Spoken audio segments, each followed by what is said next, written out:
Good morning, sir. Morning, my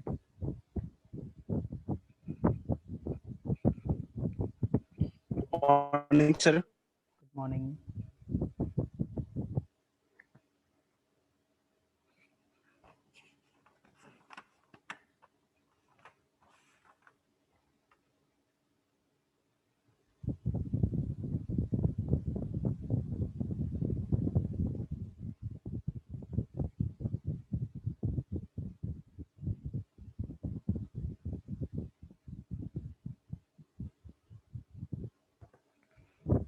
आने देते हैं सबको, फिर स्टार्ट करते हैं।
सर क्वालिटी कंट्रोल में एक टॉपिक है काइजन करके, वो हो गया सर? नहीं हुआ था।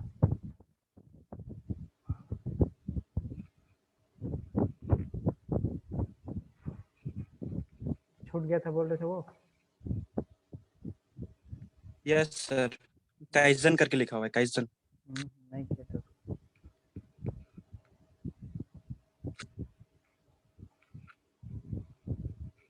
कीजन।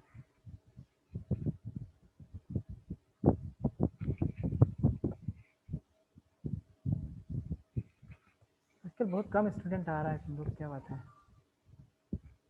4-5 ऐसे सब अपने से पढ़ रहा है लगता है।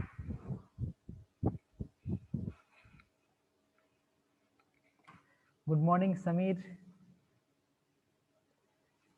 चैट में लिख रहा है।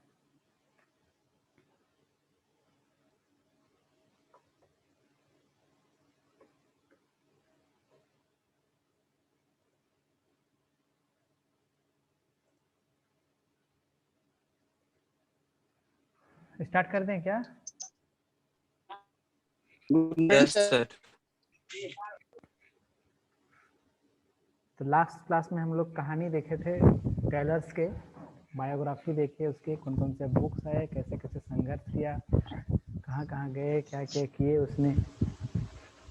ठीक है, कौन कौन से बुक पब्लिश हुआ उनका, उनका साइंटिफिक मैनेजमेंट का क्या अप्रोच था, ये सारे चीज़ें हम लोग लास्ट क्लास में देखें। Good morning. Good morning.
Good morning sir.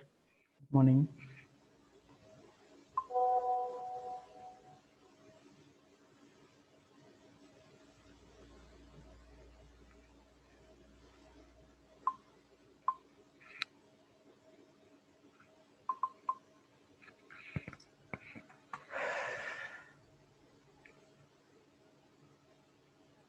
आ ही रहा है अभी तक कुछ करते रहा।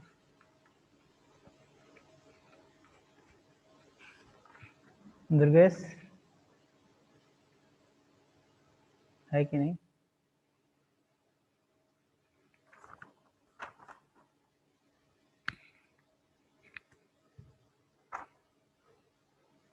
दुर्गेश आवाज आ रही है तुमको?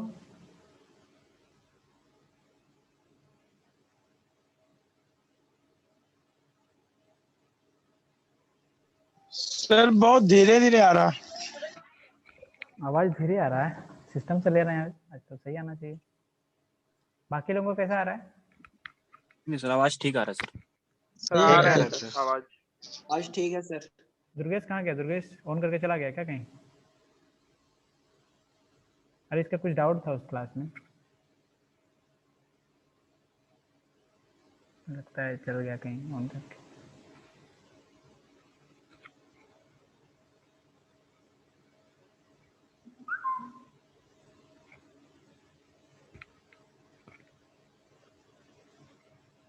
क्या इसको रिपीट करना है क्या फिर से क्लास को, कल लास्ट वाला?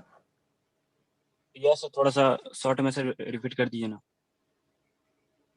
ठीक है। टेलर्स का साइंटिफिक मैनेजमेंट का जो डेफिनेशन था वो क्या था, एक्चुअली ये था। ठीक है, तो उससे पहले हम लोग टेलर्स के बारे थोड़ा सा जान लेते हैं कि टेलर्स कौन थे, क्या थे। ऐसे हम शॉर्ट में पहले बता चुके हैं तुम लोग को कि टेलर्स एक कंपनी में यूएस के एक पेंसिल्वेनिया शहर में एक कंपनी थी मिडवे स्टील्स, जिसमें वो काम करते थे और वहाँ पे ज्वाइन किए थे वो एज ए लेबरर। और उसके बाद वो मशीनिस्ट बने, फिर आगे इंचार्ज बने, फिर वो उस कंपनी में सेक्शन इंचार्ज, सेक्शन इंजीनियर तक का पद को वो प्राप्त किए थे। मतलब जो टॉप लेवल का जो ये होता है वहाँ तक उसको प्राप्त किए थे। थोड़ा सा उसको डिटेल्स में बताते हैं।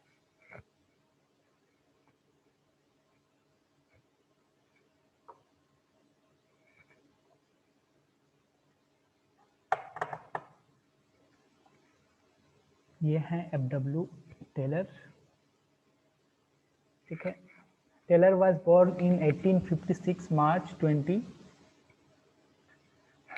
To acquire family. उनका जन्म एक संपन्न परिवार में हुआ था। कहाँ पे? फिलाडेल्फिया, पेंसिल्वेनिया, जो कि यूएसए में है।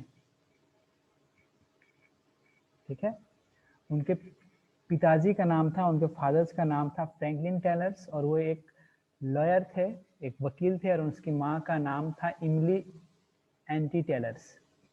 ठीक है, उनका बचपन का पढ़ाई उनके मम्मी के साथ हुआ था। उसके बाद वो 2 साल के लिए फ्रांस और जर्मनी भी गए थे पढ़ने के लिए, और उसके बाद हाफ एन आवर मतलब 1.5 साल के लिए वो यूरोप टूर पे भी गए थे पढ़ाई के लिए।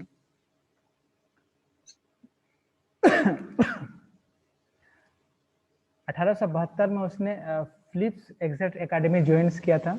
ठीक है, हार्वर्ड यूनिवर्सिटी में ये के लिए प्रिपरेशंस के लिए उसने,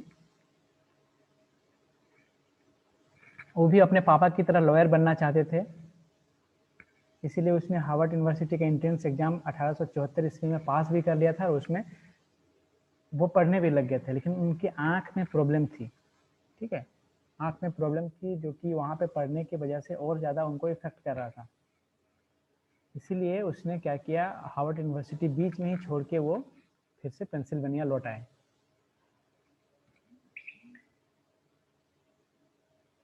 और एक कंपनी थी इंटरप्राइजेस हाइड्रोलिक वर्क्स, जहाँ पे वो अप्रेंटिसशिप के लिए ज्वाइन किए। ठीक है, बीच में उसने उसको छोड़ दिया था 6 महीने के लिए,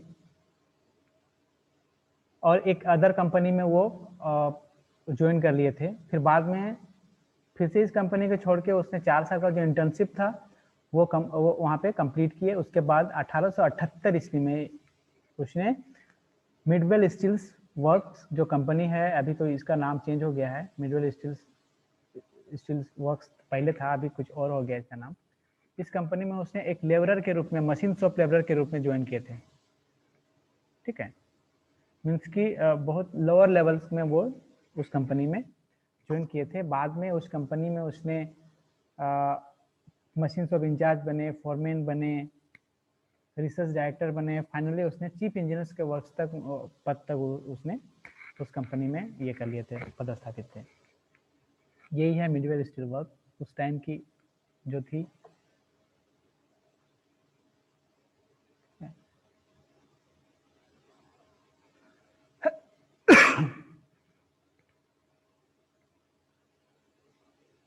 तो उसने जब उस कंपनी में गया तो वहां पे देखा कि यहाँ के जो वर्कर्स थे, ठीक है, वहाँ के जो वर्कर्स थे वो क्या करते थे, कंपनी में आते थे। कंपनी में आने के बाद उन लोग डिसाइड करते थे कि आज क्या काम करना है और कितना काम करना है और किस तरीके से काम करना है, किसके अंडर में काम करना है। ठीक है, उसके बाद दूसरा ड्रॉबैक क्या था, वो जो ड्रॉबैक देखा, उसने देखा कि मेरा आवाज आ रहा है तुम लोग को? Yes sir. उसने वो ये भी देखा कि वहाँ पे जो भी वर्कर्स काम करने के लिए आते हैं वो अपना सब सामान लेके आते हैं, सिर्फ फावड़ा वगैरह जो भी चीज़ है ना वो सारा घर से लेके आते हैं। अब घर से कोई लेके आएगा तो किसी का छोटा होगा, किसी का बड़ा होगा, है ना, किसी का धारदार होगा, किसी का धारदार नहीं होगा। तो उसने ये भी ड्रॉबैक देखा कि इन लोग जो भी इक्विपमेंट यूज कर रहे हैं, जो मशीन्स यूज कर रहे हैं, वो क्या है, साइंटिफिकली प्रूव नहीं है, मीन्स कि कोई एक स्टैंडर्ड नहीं है। ठीक है, उसने ये दो चीज ड्रॉबैक देखा। फिर दूसरा क्या देखा, his focus on the human components of production Taylor's level scientific management. उसने ये देखा कि कंपनी में और दो चीज हो रहा है। ठीक है, दो चीज क्या हो रहा है कि सेम जैसे लेबर्स हैं, वर्क कर रहे हैं कंपनी में। ठीक है, एक क्या है, मन लगा के काम कर रहा है और दूसरा मन लगा के काम नहीं कर रहा है, लेकिन फिर भी कंपनी क्या कर रही है, दोनों को सेम वेजेस दे रही है। ठीक है, जी चुरा रहे हैं कोई कोई और कोई मन लगा काम कर रहे हैं, लेकिन कंपनी क्या कर रही है, सेम वेजेस दे रही है दोनों को। तो जो ज्यादा काम कर रही है उसको लगेगा ना थोड़ा सा दिल में कि यार वो तो काम नहीं कर रहा है फिर भी उसको उतना ही मिल रहा है, मैं इतना काम कर रहा हूँ फिर भी मेरे को ये कर रहा है। तो उस चीज को नाम दिए स्वेल्डरिंग। ठीक है, तो वो दो तरीके से उसको डिवाइड किए थे, नेचुरल्स एंड सिस्टम्स। एक तो जो आदमी है जो जी चुरा रहा है उसका नेचुरल होगा, और दूसरा है सिस्टम्स का दोष की वजह से। सिस्टम का दोष कैसे हो सकता है, इसमें वो आइडेंटिफाई नहीं कर रहा है अपने वर्कर्स के और वर्कर्स में कि कौन मेरे लिए इफिशिएंट है और कौन इफिशिएंट नहीं है, कौन ज्यादा काम कर रहा है, कौन काम कम कर रहा है ना। 8 घंटे का अगर 2 लेबर को काम करने के लिए दिया है, कोई 8 पीस बना के दे रहा है, कोई 3 पीस बना के दे रहा है, फिर भी उसको सेम ये कर रहा है, तो ये किसका दोष है, सिस्टम का दोष है ना, उस मैनेजमेंट का गलती है, तो इसको आइडेंटिफाई नहीं कर रहा है। तो ये सब सारे चीज ड्रॉबैक्स देखे उसने और उसने एनालाइज किया, उसने सोचा, उसके बाद उसने साइंटिफिक मैनेजमेंट का ये दिया मतलब डेफिनेशंस दिया था। उससे पहले थोड़ा सा और बायोग्राफी देख लेते हैं टेलर्स का। वो एक बहुत अच्छे टेनिस प्लेयर्स भी थे। इन 1881 he won the first tennis double tournament in USA। ठीक है, उसने डबल टूर्नामेंट जीता था यूएसए में। ठीक है, जो उसके डबल्स जो टेनिस के ये थे पार्टनर्स थे वो थे क्लेरेंस क्लर्क, जो कि मिडवे स्टील्स के ही मैनेजर थे। ठीक है, बाद में ये क्लेरेंस क्लर्क ने टेलर्स के बहन के साथ शादी कर लिया था।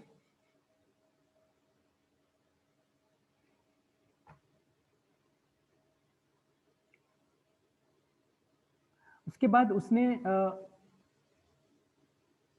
स्टीवन इंस्टीट्यूट ऑफ टेक्नोलॉजी से मैकेनिकल इंजीनियरिंग का डिग्री प्राप्त कर लिया। बाद में वहां पे ज्वाइन करने के बाद, ये सब होने के बाद उसने मैकेनिकल इंजीनियर बना था। उसके बाद 1890 से लेकर 1893 तक, from 1890 until 1893 Taylor's work as a GM and a consulting engineer to management for manufacturing investment company of Philadelphia. Philadelphia में वो GM और कंसल्टिंग इंजीनियर के रूप में काम करता था। मतलब वो कि अब क्या करता था, दूसरे कंपनी में वो कंसल्ट देता था, अपना जो पॉइंट ऑफ व्यू होता था वो चीज़ देता था कि आप काम इस तरह से कराओ, ऐसे कराओ, इस तरह से कराओ करके। ठीक है, उसके बाद उसने फर्स्ट पेपर पब्लिश किया था। ये फर्स्ट पेपर एक्चुअली नहीं था, यहाँ पे लिखा हुआ है फर्स्ट पेपर एफपीस रेट सिस्टम्स। ये फर्स्ट पेपर नहीं था, लेकिन ये उसका क्या हुआ था, बहुत ज़्यादा प्रचलित हुआ था। ठीक है, और जो एपीस रेट सिस्टम्स जो था, इसको ASME जो वहाँ का एक ये है, क्या बोले, अमेरिका का एक एसोसिएशन है जिसमें आर्ट, साइंस और कल्चर्स को प्रमोट करता है।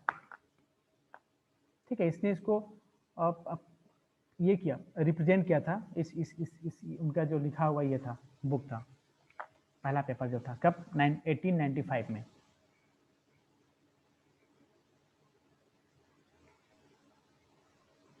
और बाद में आके GM मीन्स ग्रुप मैनेजमेंट। क्या बोले सर? GM मीन्स क्या होगा सर? Group management? नहीं, ग्रुप मैनेजमेंट नहीं, जनरल मैनेजर। General manager. ठीक है, और बाद में यस। ASME के ही वो बाद में प्रेसिडेंट भी बन गए थे।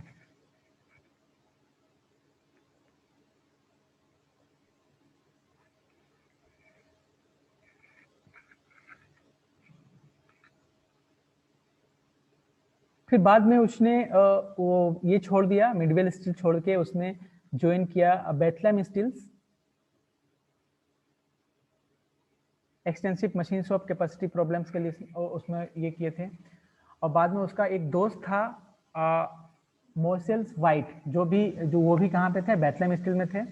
इन्होंने दोनों ने मिल के 1898 से लेकर 1900 के बीच में इसने एक पैटर्न का आविष्कार किया, मतलब एक पैटर्न बनाया जो कि टंगस्टन कटिंग्स के लिए यूज आता था, जो कि बहुत फास्ट कटिंग करता था। उस पैटर्न के लिए इन दोनों को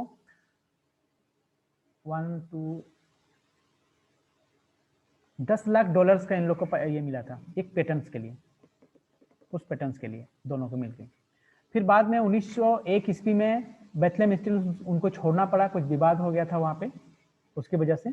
उसके बाद वहाँ छोड़ने के बाद उसने डायरेक्टली फोकस किए लेक्चर, राइटिंग्स और कंसल्टिंग के लिए। उसने अपना पेपर वगैरह पब्लिश करने लगे। ठीक है, 1902 ईस्वी में इलियट क्रिएशंस मेडल्स जो अवार्ड होता है फ्रैंकलिन इंस्टीट्यूट का, ठीक है, सबसे हाईएस्ट वहाँ का अवार्ड है, वो उनको दिया गया था 1902 ईस्वी में। ठीक है, ये था बेथलेम स्टील्स।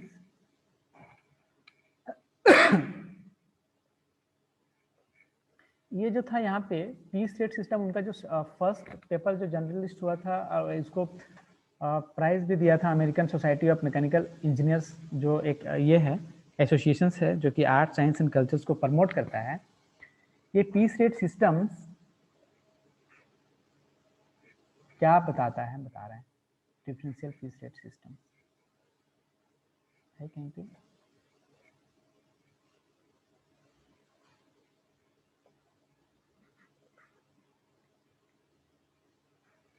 जो अभी थोड़ा देर पहले हम बता रहे थे ना, पीस रेट सिस्टम क्या है कि वही इफिशिएंट और अनइफिशिएंट जो वर्कर्स हैं उनको आइडेंटिफाई करना। उसने ये बताया था कि आप उनको आइडेंटिफाई करिए, और जो कम काम कर रहे हैं उसको कम पैसा दीजिए, जो ज़्यादा काम कर रहे हैं उसको ज़्यादा पैसा दीजिए। तो एक छोटा सा एग्जांपल देके उसको समझाया हुआ था पीस रेट सिस्टम्स को, कि एक ब्रिक्स बनाने का 5 रुपया मिलता है, ठीक है, और इसमें 3 आदमी हैं, जॉन, जॉनी एंड जनार्दन, ठीक है, और स्टैंडर्ड पर डे बनाना है 30 ब्रिक्स, 30 गुण उन लोग को ईंटा बनाना है। ठीक है, जो अगर 30 पीस ईंटा बनाता है तो ही उसको 5 रुपया का रेट में मिलेगा, उससे कम का बनाएगा तो वो 5 रुपया जो रेट है वो कम होता जाएगा। ठीक है, तो जॉन ने सबके लिए 30-30 ईंटा का ये था, स्टैंडर्ड था, उसमें से जॉन ने बनाया 28 ईंटा, जोनी ने बनाया 30 ईंटे और जनार्दन ने बनाया 35 ईंटे। जॉन का क्या हो गया, जो स्टैंडर्ड यूनिट्स था उससे कम हो गया, जोनी का क्या है, एज पर रेट, जैसा जितना बनाने बोला गया था उतना ही बनाया। जनार्दन ने क्या किया, एबव बनाया। ठीक है, तो जोन को प्राइस रेट क्या था, सबका 5-5 रुपया था, लेकिन जोन को मिल रहा है कितना प्राइस रेट, 4 रुपये। ठीक है, जोनी को मिल रहा है 6 रुपये, क्योंकि एज पर ये बनाया एकदम जितना था उतना, तो इसको क्या क्या किए, थोड़ा सा एप्रिसिएट किए। ठीक है, इसको 6 रुपये के रेट से मिला। ये भी उससे ज्यादा बनाया तो उसको भी एप्रिसिएशन मिल के उसको भी 6 रुपया मिल रहा है। ठीक है, अब इसको मल्टीप्लाई करेंगे 4 रुपये से 28 पीस का, तो 112 रुपया वेजेस मिलेगा।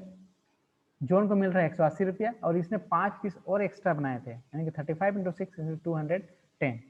यानी कि जो ज़्यादा रेट से वर्क किया, ज़्यादा एफिशिएंट से वर्क किया, उसको ज़्यादा वेजेस मिल रहे हैं, और जो कम रेट से वर्क किया उसको ये करके कम रेट में मिल रहा है। तो इसमें क्या होगा, जो एफिशिएंट वर्कर हैं उन लोग का प्रोत्साहन बना रहेगा। ठीक है, और जो इनएफिशिएंट है उन लोग को क्या मिलेगा कि नहीं यार मेरे को भी काम करना चाहिए, एक तो मेरे को प्रोत्साहन भी मिलेगा, ऊपर से मेरे को पैसा भी ज़्यादा मिलेगा। पीस रेट सिस्टम्स इसी के ऊपर पूरा डिपेंड था जो उसने ये लिखे थे। ठीक है, yes sir. Yes sir. Durgesh है क्या? Yes sir. तुमको भी ढूंढ रहे थे, तुम था ही नहीं, तेरे लिए ये रिपीट कर रहे थे। सर वो कॉल आ गया था सर, उसी पे बात कर रहे थे। ठीक है, तो पीस रेट सिस्टम समझ में आया? वो मैं सोचा था ये वाला आगे था लेकिन था ही नहीं, ये इसको मैं डेस्कटॉप में रखा था इसीलिए कल मिला नहीं। समझ में आ गया पीस रेट सिस्टम्स जो लिखे थे उस पर क्या था, वे वर्कर्स को आइडेंटिफाई करना कि कौन इफिशिएंट वर्कर है, कौन इफिशिएंट वर्कर नहीं है। इफिशिएंट है तो उसको उसी तरह का वेजेस मिलना चाहिए, जो अनइफिशिएंट है उसको उसी तरह का वेजेस मिलना चाहिए, ताकि वो लोग भी क्या कर सके, प्रोत्साहित हो और इफिशिएंट वर्कर की ओर बढ़े। वरना क्या था, अगर कंपनी सेम रेट में अगर 2 वर्कर्स को दे रही है, इसको भी सेम दे रही है, इसको भी सेम दे रही है, जो एक ज़्यादा काम कर रहा है एक कम काम कर रहा है, तो ज़्यादा काम कर रहा है वो कुछ दिन तो काम करेगा, लेकिन उसके बाद उसके बाद भी डिमोरलाइज हो जाएगा, वो भी सोचेगा यार नहीं करते हैं, छोड़ें यार, मिलना तो वही है। ठीक है, तो यस सर। उसके अंदर में अगर इफिशियंसी है तो वो अपना उस कैपेबिलिटी को और आगे बढ़ाएगा, क्योंकि उसको जो आगे बढ़ा रहा है उसमें उसको पैसे भी मिल रहे हैं और उसको प्रोत्साहन भी मिल रहा है, तो दोनों चीज़ अच्छा हो रहा है, और उसको उस चीज़ में मन भी है तो उस चीज़ में और एक्स्ट्रा करने की कोशिश करेगा। और जो इनएफिशिएंट है उन लोग क्या करेंगे कि नहीं यार मेरे को तो जितना मेरा पेमेंट है उससे भी हमको कम में दिया जा रहा है, 5 रुपया था उसका पर पीस 4 रुपया देने लग गए, क्यों ना हम इसको थोड़ा सा और आगे बढ़ाएं। तो क्या होगा फाइनली, आखिर कंपनी को क्या चाहिए, बेस्ट एंड जितना उसका टारगेट है वो फुलफिल हो, तभी तो वो नेक्स्ट टारगेट आगे बढ़ा के रख सकता है यस सर। है ना। अब वो Yes, sir. टारगेट ही फुलफिल नहीं हो रहा तो वो क्या सोचेगा कि नेक्स्ट टाइम एटलीस्ट मेरा ये टारगेट कंप्लीट हो भाई। Yes sir. ठीक है, तो इसी तरह का कंपनी भी ग्रोथ करती है। मोहित ये ले लो, इसे क्या बोलते हैं, ओके सर।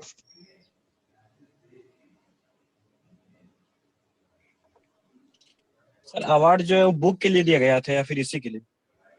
हाँ हाँ उस वो जो लिखे थे बुक के लिए। तो बुक में ही ये वाला लिखा हुआ था ना? हाँ पूरा पूरा बुक है उस पे। ठीक है, ये सिर्फ ये चीज नहीं है, बहुत ब्रीफ में है, इसको जस्ट एग्जांपल देके समझाया हुआ है, इतना ही छोटा सा चीज नहीं है। Yes sir. ठीक है, एक पेज का कोई इतना सा लिख देगा उसको थोड़े मिल जाएगा।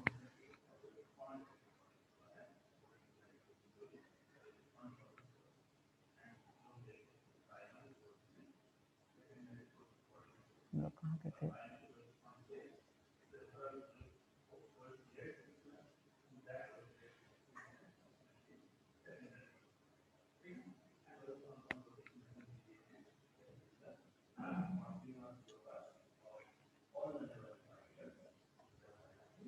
फिर 19 अक्टूबर 1906 को टेलर्स को डॉक्टरेट डिग्री के लिए भी अवार्डेड किया गया पेंसिल्वेनिया यूनिवर्सिटी से, यूनिवर्सिटी ऑफ पेंसिल्वेनिया से। ठीक है, डॉक्टरेट डिग्री दिया गया, बाद में वो प्रोफेसर बन गए। 1911 में टेलर इंट्रोड्यूस किए प्रिंसिपल ऑफ साइंटिफिक मैनेजमेंट, जो हम लोग को अभी पढ़ना है। ठीक है, ASME। उसके बाद 1915 ईस्वी में टेलर्स को निमोनिया हो गया और वो मर गए। कब? 59th बर्थडे के एक दिन बाद, ठीक है। 20 मार्च को वो जन्म लिए थे, 21 मार्च को वो एक्सपायर किए, ठीक है। ये था उनका बायोग्राफी। बुक्स एंड आर्टिकल्स जो उनके इम्पोर्टेंट आर्टिकल्स हैं ये सब है।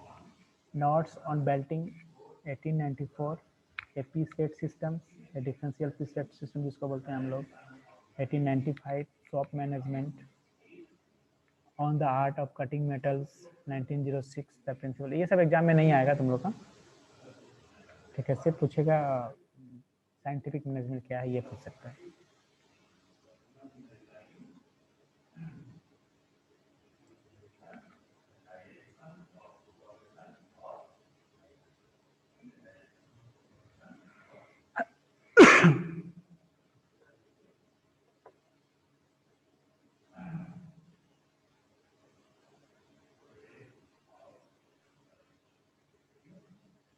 उसी का डिस्कस किए हुए जो अभी हम लोग डिस्कस किए।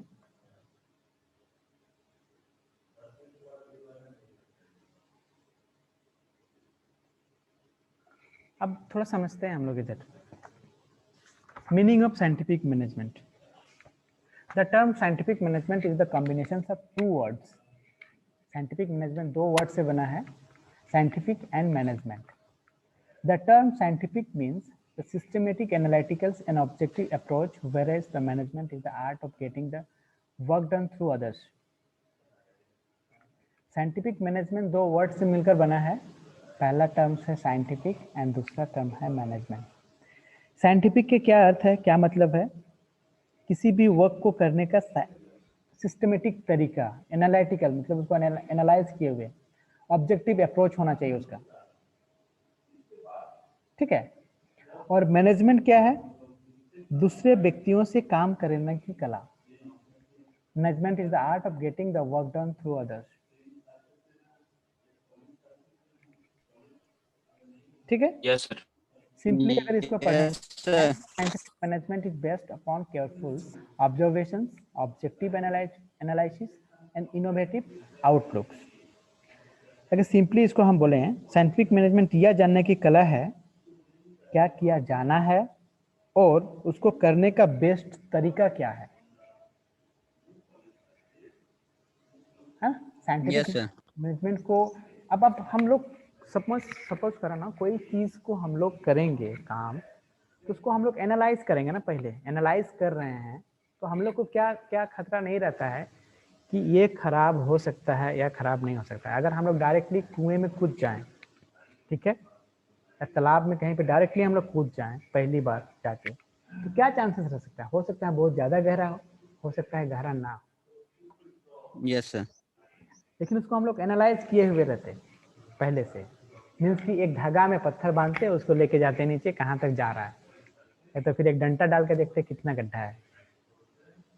तो एक कॉन्फिडेंट रहता है ना हम लोग को कि नहीं डूबेंगे नहीं हम इसमें, क्योंकि हम उसमें देख लिए हैं ये कितना गहरा है, कहाँ तक ये जा सकता है। दैट इज कॉल्ड एनालिटिकल, ठीक है। किसी भी काम को करने का सिस्टमेटिक तरीका क्या है, बेस्ट अप्रोच क्या है इसको करने का। बेस्ट अप्रोच कब हम लोग जान पाएंगे? जब हम लोग दो तीन में हम लोग कंपेयर करेंगे कि देखेंगे नहीं इसमें ऐसे हुआ था, इसमें ऐसे हुआ था, इसमें ऐसे हुआ था, तो ये जो ये तरीका है ये बेस्ट है, तो हम लोग अब इस तरीके को अप्रोच करेंगे।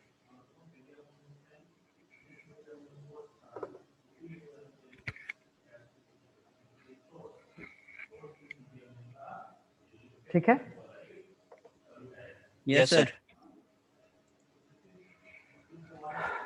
According to F.W. Taylor, scientific management means knowing exactly what you want men to do and seeing that they do it in the best and cheapest way.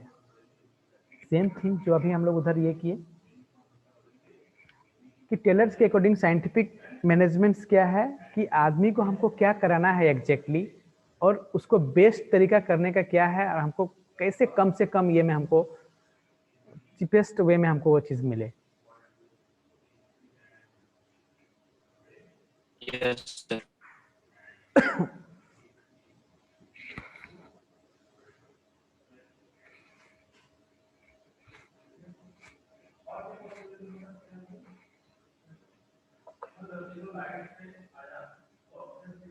Scientific management trial and error methods को reject करता है and hit and miss method को भी ये reject करता है।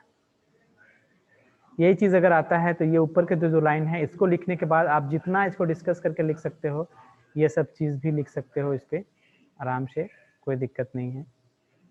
Example दे सकते हो जो उस तरह का जो हम लोग दिए थे, ये वाला पी सेट सिस्टम्स वाला एग्जाम्पल्स वगैरह दे सकते हो। Yes sir. अरे मिटता कैसे है? Clear all.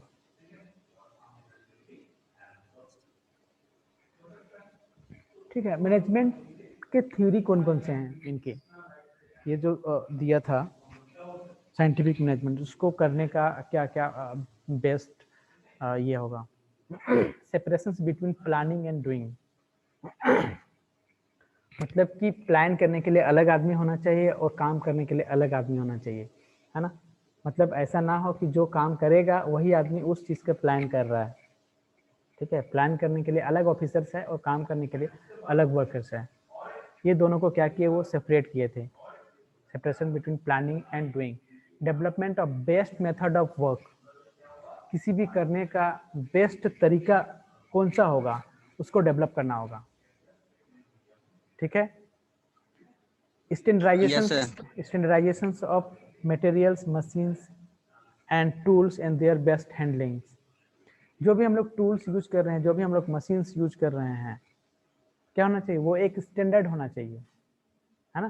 जैसे फावड़ा ही यूज कर रहे हैं हम लोग, कुदाल यूज कर रहे हैं, अगर कंस्ट्रक्शन एरिया में काम करवा रहे हैं तो वो फावड़ा भी सबके हाथ में जो होगा वो एक जैसा होना चाहिए, एक वेट का होना चाहिए, एक जैसा कटिंग एज होना चाहिए, है ना। वो मतलब कि एक स्टैंडर्डाइज हो। ठीक है, चाहे वो BIS से हो या फिर ISO से हो, ब्यूरो ऑफ इंडियन स्टैंडर्ड हम लोग यूज करते हैं जनरली यहाँ पे। उसके बाद उसको हैंडलिंग करने का भी तरीका अच्छा होना चाहिए। ऐसा नहीं कि काम करने के बाद फेंक दिए, कहीं रख दिए, कुछ कर दिए, टूट जाएगा, ये हो जाएगा, उसका स्टैंडर्ड है, उसका एज खराब हो जाएगा। डिटर्मिनेशन ऑफ स्टैंडर्ड टाइम, जो कि पीस रेट सिस्टम में बताया कि आपको एक टाइम बाउंडेशन दिया जाएगा, मतलब उससे पहले उन लोग उसको एनालाइज कर चुके हैं कि इस वर्क को करने के लिए एक दिन में, मतलब जैसे था ना एग्जांपल अभी दिए थे कि एक ईंट बनाने का 5 रुपया मिलेगा और एक दिन का स्टैंडर्ड कितना दिया हुआ था, 30 पीस। तो वो 30 कैसे ऐसे थोड़ी दे दिया मुंह में बोल के, उसको हम लोग एनालाइज किए, किसी से एक दिन बनवाए हैं, उस बनाने के बीच में उसको रेस्ट करने का टाइम दिए, उसको वॉशरूम जाने का टाइम दिए, उसको खाने का टाइम दिए, पानी पीने का टाइम दिए, सब चीज़ कैलकुलेट करने के बाद वो निकाले थे। उसके बाद वो अगला आदमी को दिए। ठीक है, वो ऐसी टाइम स्टैंडर्ड टाइम नहीं दे देता है किसी भी चीज़ को करने का या फिर किसी चीज़ को ये करने का, वो कैलकुलेटेड रहता है। ठीक है, इसको भी क्या करना है, हर एक चीज़ के लिए इसको डिटर्मिनेशन करना है, तभी हम लोग बेस्ट साइंटिफिक मैनेजमेंट जो है उसको हम लोग यूज कर सकते हैं। Development of standard working conditions, working conditions अच्छा होना चाहिए, है ना। माहौल अच्छा होना चाहिए, इन्वायरमेंट अच्छा होना चाहिए। पता नहीं काम कर रहे हैं, देख रहे हैं हवा नहीं लग रहा है, पूरा गर्मी से तरबतर, काम कर पाएगा आदमी वहाँ पे? नहीं।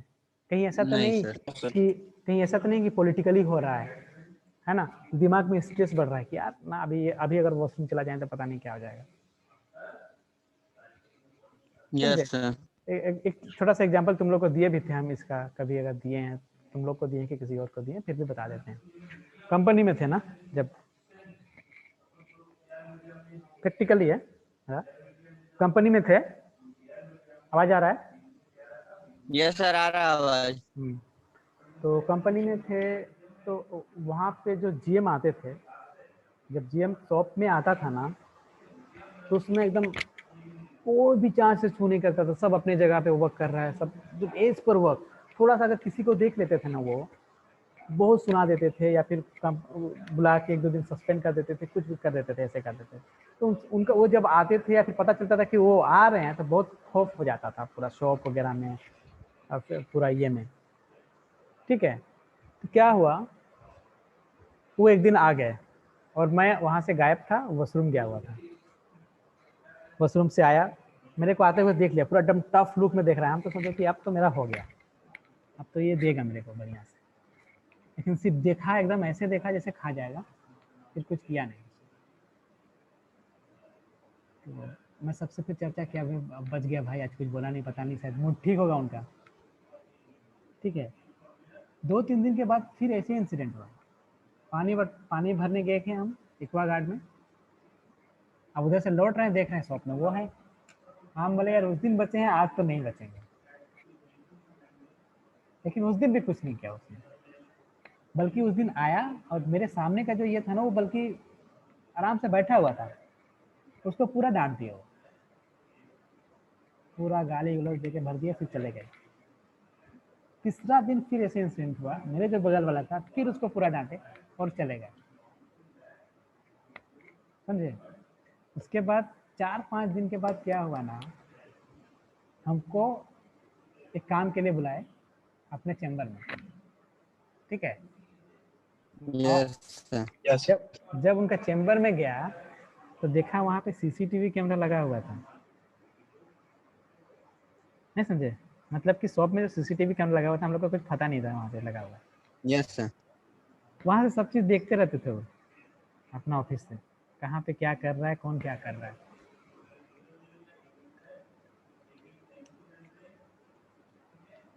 तो तब पता चला कि यार मतलब बाकी टाइम में वो इधर उधर फांकी मारता रहता था, जिसको डांट रहे थे, बाकी टाइम में पूरा फांकी मारता रहता था।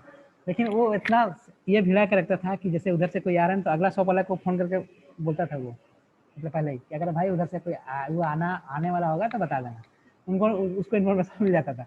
बाकी टाइम में वो मौज मस्ती करते रहता था, बाकी टाइम में हम लोग काम करते रहते थे, जब जरूरत होता था उसी टाइम जाते थे। तो ये सब चीज़ को भी आइडेंटिफाई करना, वरना क्या हो जाता है ना, दिमाग में कुछ और भर जाता है वर्कर्स का। तो इस इन्वायरमेंट्स को भी मेंटेन रखना बहुत जरूरी होता है, वर्किंग कंडीशंस जहाँ पे है, ठीक है। Selection of the best worker for every work, किसी भी काम करने का या फिर किसी को काम करवा रहे हैं तो उस चीज़ का मास्टर होना चाहिए, ठीक है, उस चीज़ का मास्टर होना चाहिए, मीन्स कि परफेक्ट होना चाहिए उस काम के लिए। ऐसे पर्सन्स को हम लोग को चुनना चाहिए या फिर आइडेंटिफाई करना चाहिए, ठीक है। साइंटिफिक ट्रेनिंग टू वर्कर, हम लोग साइंटिफिक तो बकते जा रहे हैं, लेकिन वर्कर्स को पता ही नहीं कि साइंटिफिक तरीका क्या है, ठीक है, बेस्ट करने का क्या मेथड्स है उसको पता ही नहीं है, वो कैसे काम करेगा। इसीलिए जो वर्कर्स हैं उन लोग को बीच बीच में ट्रेनिंग देते रहे कि 4S क्या होता है, 5S क्या होता है, ये जो कलर्स का कोडेड है ये क्या चीज़ है, ठीक है। फिर इसको काम करने का आप जो ये तरीका यूज़ कर रहे हैं, इस तरीका को यूज़ करिएगा तो और अच्छा होगा, है ना। बीच बीच में जो बाहर से ये आते हैं मोटिवेशनल, वो क्या करते हैं, उन लोग उस चीज़ को इम्प्लीमेंट किए रहते हैं बहुत जगह, फिर वो लोग बताते हैं। तो हम लोग क्या करते हैं, उनसे मोटिवेट होकर, इंस्पायर्ड होकर हम लोग उस चीज़ को करने की कोशिश करते हैं, तो देखते हैं बेस्ट होता है। Yes sir. ठीक है, proportions of functional organisations fully functions होना चाहिए। ऐसा नहीं कि GM है CGM है ये नहीं है, उसके ऊपर में एक टॉप लेवल है तो कौन काम करेगा वहाँ पे, या फिर उनके बीच में कम्युनिकेशन गैप हो जाएगा। Introduction of differential piece rate system, एक सेकंड खोला है। हेलो हेलो कौन, हाँ हाँ हाँ सर बोलिए। और कब तक मिलेगा?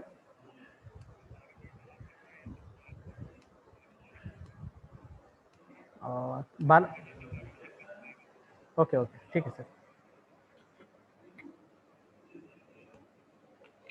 ठीक है। तो ये 9 नंबर तो समझ ही गया हो, डिफरेंशियल पीस रेट सिस्टम क्या है, उनका बुक में भी ये था। मेंटल रिवोल्यूशंस होना चाहिए, बीच बीच में मोटिवेशंस वगैरह होना चाहिए सबके लिए, अच्छे थॉट्स देते रहना चाहिए सब कोई को। क्या बोलते हैं मोहित, ये कर लिए थे, स्क्रीनशॉट ले लिए थे इसके, ये जो है मैनेजमेंट थ्योरी है ये अच्छा ठीक है, ये मैनेजमेंट थ्योरी है, ये भी पूरा डिस्क्राइब किया हुआ है आगे।